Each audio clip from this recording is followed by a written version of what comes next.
राम मंदिर को counter attack करना ही नहीं चाहिए। मंदिर था, मुद्दा सॉल्व हो गया, कोर्ट ने एक बिका हुआ फैसला दे दिया।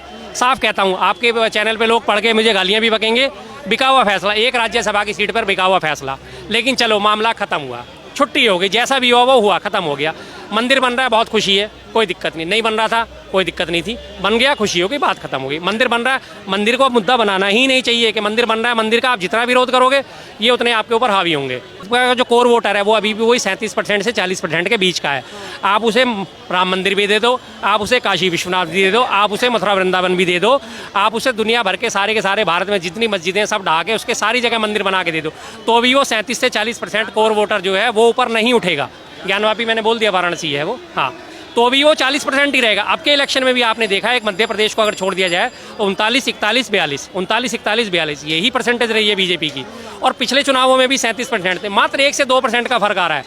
मेरे लिए मंदिर बन गया, मैंने पिछली बार भी बीजेपी को वोट नहीं दिया, मंदिर बन रहा है, मैं फिर बीजेपी को वोट नहीं दूंगा। मेरे घर से कोई नहीं देगा, मेरे अड़ोस पड़ोस से कोई नहीं देगा।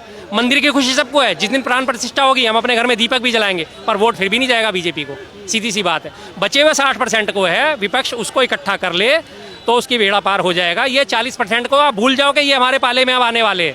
एक ज़ॉम्बी होते हैं जिनको खून की लत लग जाती है, आदमखोर होता है, उसको आप ये उम्मीद रखो कि आदमखोर को हम शाकाहारी बना देंगे, ज़िंदगी भर कभी नहीं बनेगा। वो शेर है, घास खाएगा ही नहीं, मर जाएगा, सूखा मर जाएगा, भूखा मर जाएगा, पर उसे मांस खाने की आदत है, वो मांस ही खाएगा, चाहे वो खरगोश का खाए, चाहे वो गाय का खाए, चाहे वो हिरण का खाए। तो ये वो 40% वो हो चुके हैं, आप भूल जाओ उन 40% को। आप बचे हुए अपने जो 60% है उन पर कंट्रोल कर लो, उनका वोट एकजुट होकर डलवा लो, आपकी राह बहुत आसान है, बहुत आसान है। ये पॉसिबल हो पाएगा?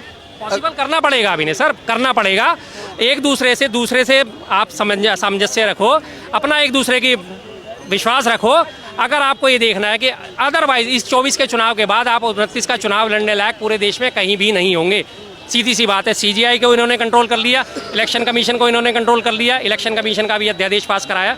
इलेक्शन कमीशन का जो चीफ होगा वो एक प्रधानमंत्री, एक कैबिनेट मंत्री और एक अब लोकसभा का जो विपक्ष का नेता होगा, वो 3 मिलकर तय करेंगे। 2-1 से गेंद अपने पाले में कर ली।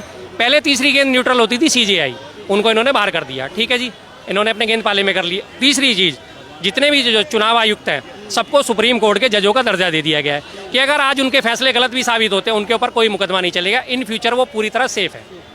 बस अगर कल को ये फैसले साबित भी गलत हुए, EVM में हेरा फेरियाँ पकड़ी गई, आचार संहिता में हेरा फेरियाँ पकड़ी गई, कुछ भी, तो आप चुनाव आयुक्तों के ऊपर उंगली नहीं उठा सकते। उनको उन्होंने पूरी तरह प्रोटेक्ट कर दिया, उनको प्रोटेक्ट कर दिया, उनको अपने अंडर में ले लिया, सीधी सी बात है। तो विपक्ष को हर हालत में बचे हुए 60% वोट पे कंसंट्रेट करके, जहां अखिलेश जी मजबूत हैं वहां अखिलेश जी को मौका दो, जहां ममता जी मजबूत हैं वहां ममता जी को मौका दो, जहां AIDMK मजबूत है वहां उसे मौका दो। जो आपकी साथ देने वाली पार्टी है, जहां जो मजबूत है उसका सम्मान करो और ये 60% वोट को अपनी झोली में डालो, तो आपकी राह बहुत आसान है। अदरवाइज आप 24 के बाद इलेक्शन भूल जाओ, इस देश में कभी इलेक्शन हुआ करेगा, इस देश में से लोकतंत्र का नामो निशान मिट जाएगा।